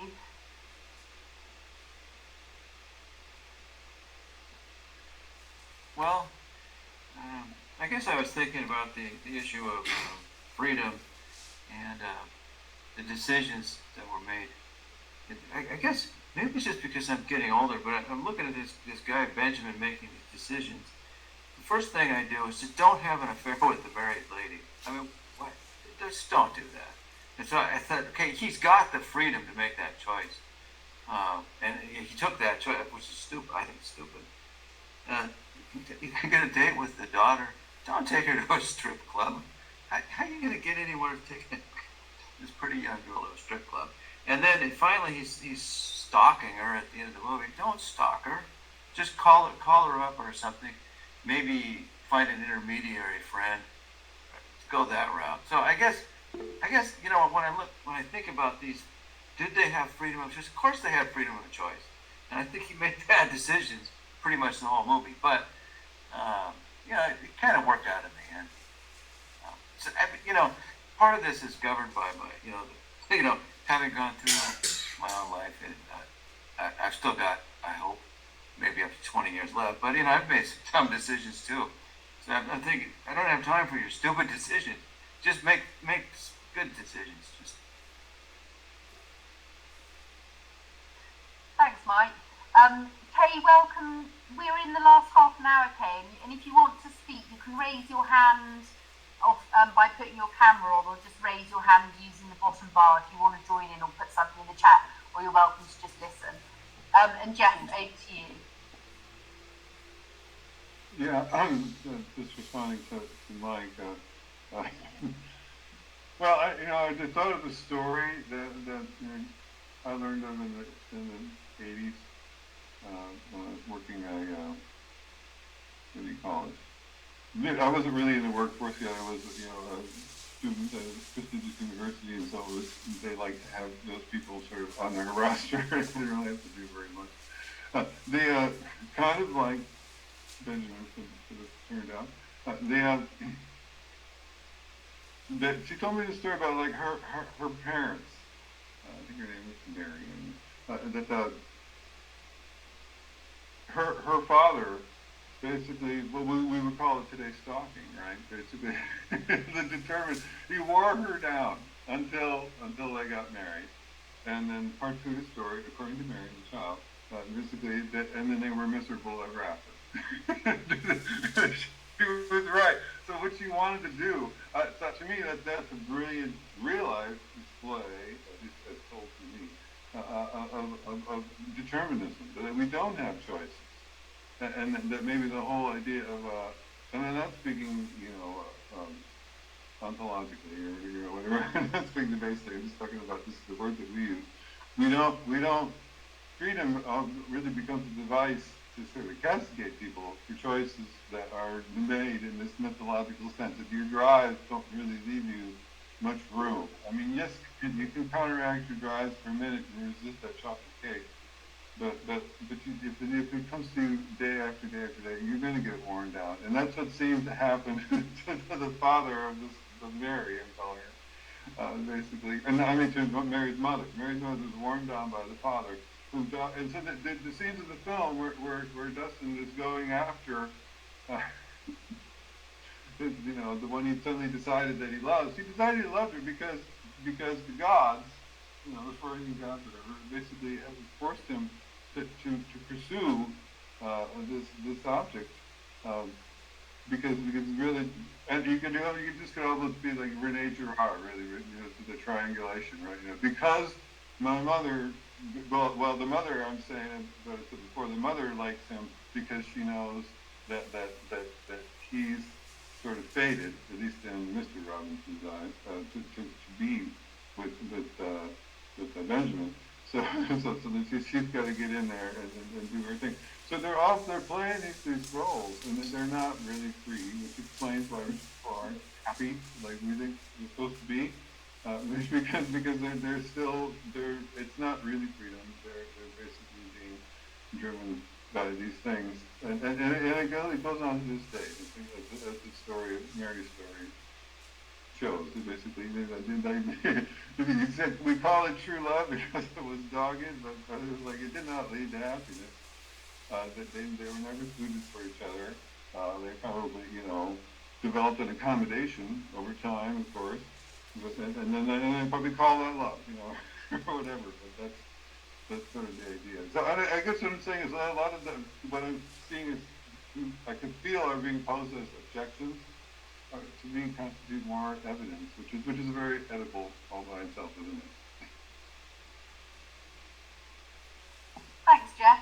And Mike, the reason I agree with Jeff, and I think the reason that he makes such poor decisions is because effectively he's institutionalised. He's been institutionalised all of his life through social norms, family norms, then norms at his Ivy League uni, and then he leaves. There's an expectation of the path he'll take, which is this scholarship, but there's a tiny bit of him that's peeking out from that institutionalisation, saying, but is this really what I want? And like Victor said early in this conversation, he says, I want something different. He states that right at the beginning of the film. So there's this tiny part of him that's alive in this institutionalised young man, but that's why he's so incapacitated and so unable to make decisions, but why that part of him is somehow unleashed and creates this chaos towards the end. And there's something really beautiful about that chaos because it represents a kind of freedom, even though it's very destructive. Yeah. Jeff, over to you. Alrighty. Okay, yeah, I just wanted to, and that was sort of a big aha moment for me. Well, I don't think the moment, but over the course of the film, I realized that what is the big mythological level conflict? Is it between man and woman, or is it between generations? And ultimately, I decided in favor of the latter. This is about what is freedom? If freedom isn't anything, I mean, if you're going to give any kind of practical aspect to it, it would be the ability to follow your desire, right? But to do what you want, right, and not what someone else wants. And then of course, I point to Oedipus again. Well, he thought he was doing his own thing. He thought he was rebelling, but really he was just doing the script again.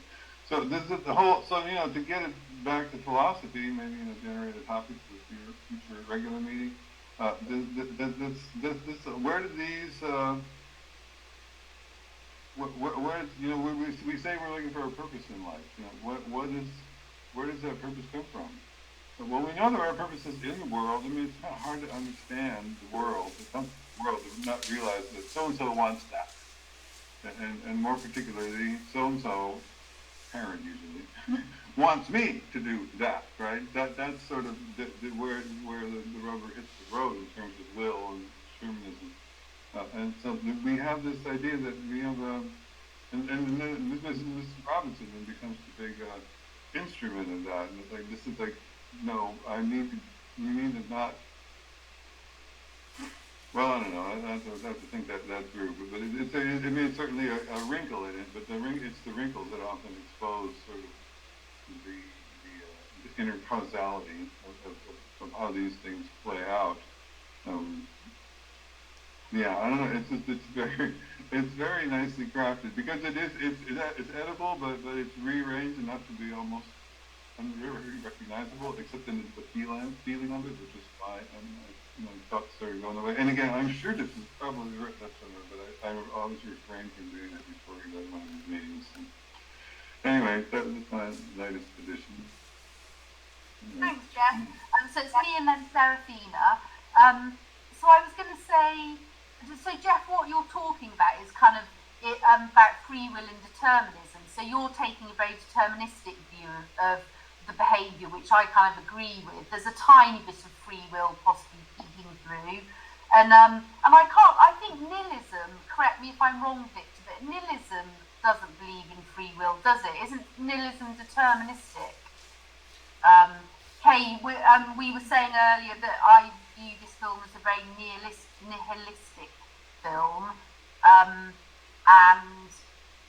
but I can't remember which one it is. Existentialism is free will, and nihilism is determinism. Is that right? My understanding of nihilism is that it actually doesn't take a position on free will. It's like it's just it's all nothing, whether you believe in free will or don't.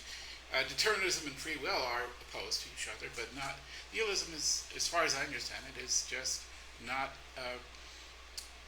because if you want to defend free will, then you have a vision of how things ought to be. And the nihilist doesn't have that vision, or he doesn't have the opposite vision either, that things have to be a certain way. Things are, perhaps, and that's it. I mean, it sounds, it's a very, as the name implies, kind of an empty philosophy. And if it starts to take sides or align itself with, let's say, a free will position or a deterministic position, then it's no longer nihilism. It's got a agenda of some sort. That's how I see it. That's how I see it. Thanks, Victor. So Serafina, over to you. That's a great question, Jeff. What is the meaning of life? I guess pertaining to this film, I guess if you don't have a meaning, someone will give you a meaning, especially if you're trapped in an institution like that. And with that question, I can see why he was begging so hard at the end to get her out. Oh my goodness.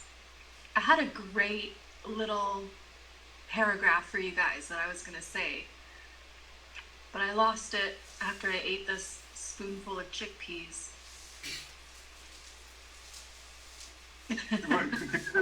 Elaborate this last thing you said before that? I guess I was saying earlier that they both recognized something in each other, and now as the conversation with us has gone on, I'm sort of agreeing with myself there at the end. They were recognizing how absurd the way they grew up and they were living, and they kind of wanted to run out like their heads were on fire and to create their own meaning in the end. So yeah, I wish I didn't eat that spoonful of chickpeas. But anyway, you can always revisit the paragraph if you can. I was just going to say about the car, Mike. You posted a link about the red sports car, and that was quite symbolic because he's been given this massive status symbol, something that represents success and wealth, and almost something you could aspire to having 30 years into your career, but he gets it just for graduating. But he doesn't even know what sort of car it is. It's like it doesn't really mean anything to him because he doesn't want to buy into that. And then at the end, the car is useless because it runs out of gas. So this major status symbol, and he ends up just on a bus and leaving it dumped in a road. Like in other words, he's left behind, and it's all that car represents as he gets on the bus. Yeah, that's a good point. And when I saw him do that, I go, why doesn't he check to see why it died or something? But he just got out. I guess maybe he ran out of gas, but that doesn't really ring true because he was just at a gas station. Well, yeah, but the petrol attendant was calling after him, going, "Reverend, would you like some gas?" And he just drove off. Oh, I guess because he pretended to be doing this church service, didn't he? For some reason, I must have skipped. I skipped around a little bit because I'd seen it before, but yeah, I saw most of that. Yeah, it's funny. I think it really just did put a finger though on how the drivenness of it, right? We got to get there. And we won't take time to worry about gas, right? Olivia, over to you. Yeah, I think it was a very male film. I mean, it was made by a man, and the values in 1967, it was pretty much before feminism really blossomed and came on the scene. So you will see you know, if it was made by a woman, I think it would be a completely different film, of course. So anyway, there's that, and in the end, I just saw them rejecting absolutely everything. They were throwing everything away. They were throwing away their college education, what they were supposed to be, um, you know, their class, their upper middle class, or actually, I think they were rich. You know, I don't think they were upper middle class. I think they were actually the wealthy. Um, Although I think the fathers were in a law firm or something like that. And anyway, they were just throwing away everything. And then as the bus rode along, their faces you just saw, wow, what happens now? I mean, they're completely on their own. And I mean, if you throw away all the way how you've been brought up and all your values, I mean, I think they rejected every value except marriage or being together. I don't see how they didn't seem to be embracing any other value, any values of their parents, at least. And Mrs. Robinson, she studied art. She studied art, and she was studying art in college, and she had to give that up. And she seemed to be the most tragic figure, actually, in the whole film to me. She didn't have anything, but yet all the conversation in the film, the most conversation there ever was between Ben and Mrs. Robinson. You know, and she had the most witty things to say of anybody, but she was just completely against against everything. She had given up. She didn't even want to tell Ben why she was studying art or why she gave it up. She just didn't even want to talk about it. She didn't want to talk about anything that had any meaning in that sense. And so I just saw her as the most absolute tragic figure in the whole film. And she actually seemed fairly intelligent. Yes, she did. So it's me, Jeff, and then Serafina. So I think when you said about it was clearly made by a man, I agree to a point, but I think you could argue that there's a feminist depiction of Mrs. Robinson because it's exposing the stark, harsh reality of life under living under patriarchal norms for women in that society. She gave up her art career. She was forced to marry a man she doesn't love. She's a raging alcoholic, and her only choice is to the degree to which she manipulates Benjamin. That's how she exercises agency in such a repressed environment, and it's kind of exposing the wrongs against her as a woman. So you could say that it isn't. It's not just a completely male viewpoint because it's very exactly what you say. This woman's got all this potential that's just being completely stripped away from her life as a 16-year-old because of all the social norms that she's been brought up around. Good point. I agree. Yeah. So Jeff, over to you, and then Serafina. Yeah, this is more expansion on the determinism idea, but I could go off of Elizabeth's comment though, basically that she does have agency. At least it's the only kind of agency that you can sort of be proven to exist, right? she's gonna play her part with gusto and do that. But basically, I raised my hand though because of Olivia's comment, had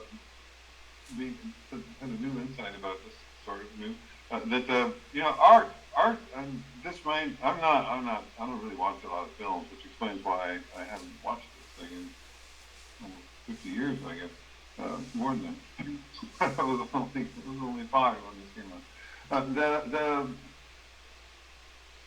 art is, and I'm channeling Kant here. We don't do a lot of name checking with philosophers, but other ones from the 19th century, like Schopenhauer, also made a big deal of art in discussing human will and choice, right? I think the reason for that, as always, right, so the reason for it is I'm thinking anthropologically, right? Basically, art is which is why most philosophers, conventional philosophers, don't really care too much about art because it's like it's a women's area or something. It's where there's just too much choice there. It isn't deterministic because society doesn't care about it. Art is the one region of our lives where basically there's explicitly no, it just comes down to taste, and it's okay. It hasn't been politicized, right? I mean, it can get that way in political times like ours, but basically there's no obvious reason why it has to be one way or another, and so you can get that, and maybe it's connected to feminism, just at a distance, whatever. Yeah, the women will be interested in art sometimes, not because they're not interested in meeting, they haven't been doing any art, but they just love the freedom that it's to do whatever, the freedom that they feel that they've lost, and I think that yeah, we did. I don't know because of the conversation, but definitely the questions that Benjamin puts to Mrs. Robinson causes her to get reflective. That was portrayed really well as well. That she doesn't want to answer these things. I don't want to talk about this. I just want to do my bit, just seduce my daughter's boyfriend, so to speak. That's. But yeah, so she's heard that pain, and so when even your art is taken away, which is the art is the area where men who don't have any worldly power can exercise their will and their taste and change something, albeit just things, and maybe get put into a museum. That's probably the high point of it. That if even art gets taken away from you. Well, my mom also did a lot of art. In a period, and once the kids were growing up, just before other things happened, and she's like, "Well, I was encouraging her to do that." I think, but I think it wasn't enough. Somehow, when the other things about life became crashing, and I guess she gave it up pretty resoundingly. It's just, it is that scrap of freedom that we give to people who aren't, the movers and shakers of the political world, which of course is most of us. And I think that's one reason why we like about movies. They are, I don't want to say random, they're unencumbered. We feel like we can express ourselves in those areas. And so that's what freedom is good for. And it's the only question is like how wide of a swath of life do you have freedom in? And it tends to get narrower, I guess, unless you're on top of the heap. It might get a little wider. Thanks, Jeff. On the art thing, I don't know if anyone noticed, but there's only one painting in the whole film, and it's of a black and white miserable clown on the stairwell of the home of Benjamin. It was really striking. It's just this clown, literally a black and white painting with a miserable clown. So it's kind of, yeah, the art is the antithesis of the way they live, and Mrs. Robinson, who might have been an artist, was completely repressed. It's midnight here, so I'm going to go. I really love that you've noticed all these details of the film. Well, only because I watched it literally a few hours ago before this, so I was really attentive. Like, I last watched it 30 years ago and wasn't at all. I have to go because it's midnight here in the UK, but there's Serafina and Kay to speak, so I'll just hand over to you guys, and I really look forward to the Virginia Woolf film. Thanks a lot, everybody. Take care, bye. Bye. I wanted to mention the lack of mention of Mrs. Robinson's husband, and also how that reflects how he just was not present. It must have taken, people don't have affairs overnight for no reason. I guess some do, but for Mrs. Robinson to do that, as intelligent as she is, it must have taken years of being suppressed and perhaps ignored, perhaps not having enough consideration or attention from her husband, or all of the above. And sort of the angles we view him from the film, we see him coming home from work late at night, we see him shot from behind as he's confronting the boy that slept with his wife. And there isn't much mention of him, and I think that is kind of reflective of society. Kay is mentioning a lot of the patriarchy.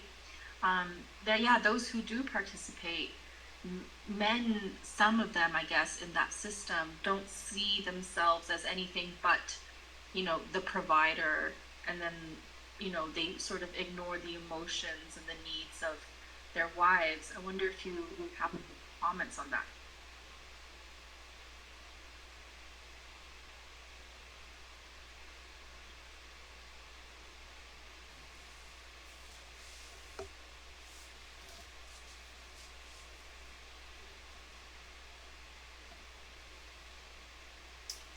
Does anybody have any comments? I'd like to hear what the men think. About, are you saying, asking about that men see themselves as providers, and for that reason they don't pay enough attention to the emotional needs of their partners? Is that what you're asking about? More so the character in this film. I want to hear what your opinions are about the character in this film. About Mrs. Robinson's husband, right? Yeah. Mm-hmm. Well, I think he has a pretty minor role in the things. I mean, in the film, I mean, he doesn't get much airtime, and maybe because he's not one of the major characters. As far as definitely men do see them. They do, and they actually in an upcoming topic we're going to have about love and marriage. It involves 3 interviews, or actually maybe more than 3, psychotherapists who specialize in relationships, and they do talk about this very topic. So you might want to, if you want to attend that I would recommend listening to those interviews with psychotherapists who specifically work in love and marriage relationships, and they do talk about this sense that many men have that they're basically providers, and some of them feel, and that role that they even, that was more so true then. It's slightly less true these days, but it's still true that men do see themselves in that role, and maybe they sacrifice being fully human in order to serve that role better. This is changing according to the cultural norms since the 1960s to now, according to these psychiatrists. But it's not totally changed, but it's still there. At least according to the psychotherapists that are in that interview, and I'm not sure they're representative of all in the official explanation for these things from people who are experts in relationships, is that this is the hard reality of how men do see themselves, and it hasn't changed. And women often see themselves as doing the opposite, as contributing the emotional depth to a relationship.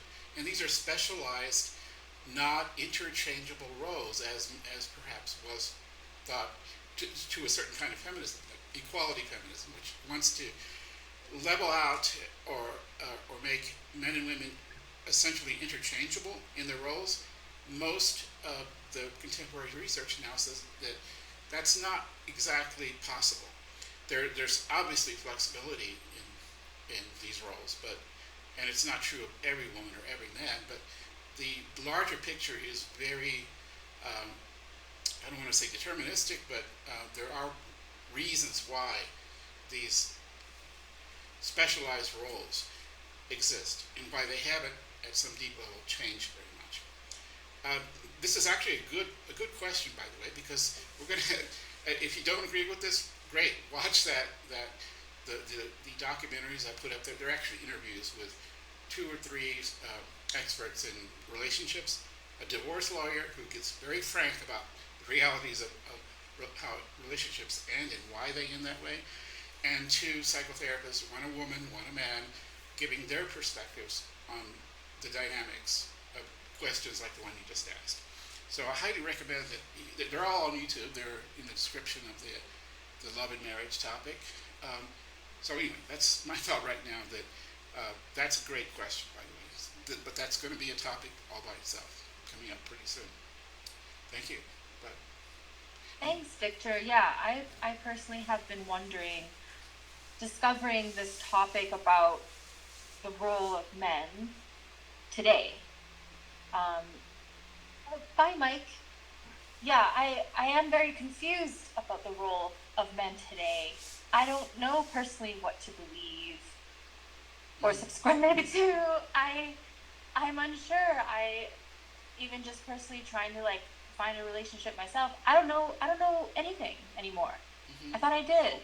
I don't know. yeah, I don't know if you guys have anything to add, but yeah, I'll definitely yeah. check out what Well, you said. Serafina, Yeah. you're not alone. A lot of people are in this situation, if you can believe these people, and I think they're basically right. So yeah, it should be very interesting, that discussion. Um, okay, all right. There's a really great. This is mostly for Victor. The book, Richard Reeves is the author. Remember that? And I think it's Boys and Men. One of the best meetups I've had in the last few years was on that. And it really, other people in the book club, put it on their, top 10 lists for the year for sure. So maybe there's something in there, like an article version of that you could use if you want to go into the predicament, shall we say, of men in the current era. Other thing is, it looks like we're winding up. Victor, is there something you can do about your sound? You feel like it sounds like you're in a box. Either you're too far from the mic, or maybe it's something to do with your microphone itself. I don't know, but you sound, everyone else sounds kind of bright, like they would in real life, and you sound like you're in a shoot.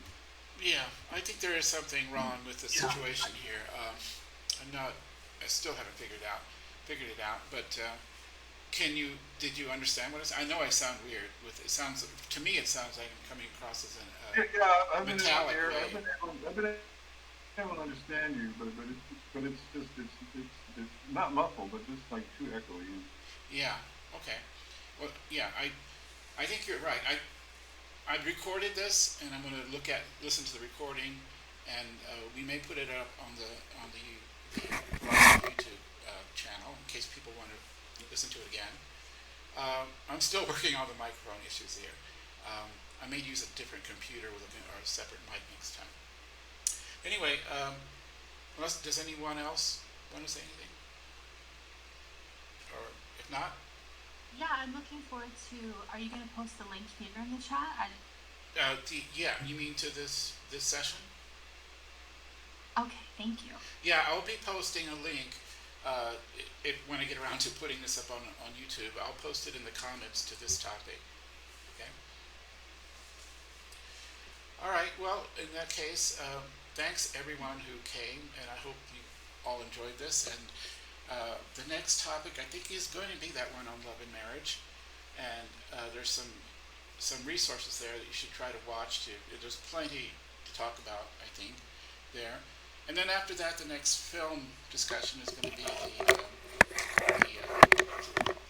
Who's Afraid of Virginia Woolf? It's a classic film, interestingly, coincidentally, by the same director who did this film, Mike Nichols. And it was done just the year before. It has a really powerful, I think, some just searing performances by Elizabeth Taylor and Richard Burton. It's a very intense film about a relationship, so it should be very interesting. Anyway, again, thanks everyone.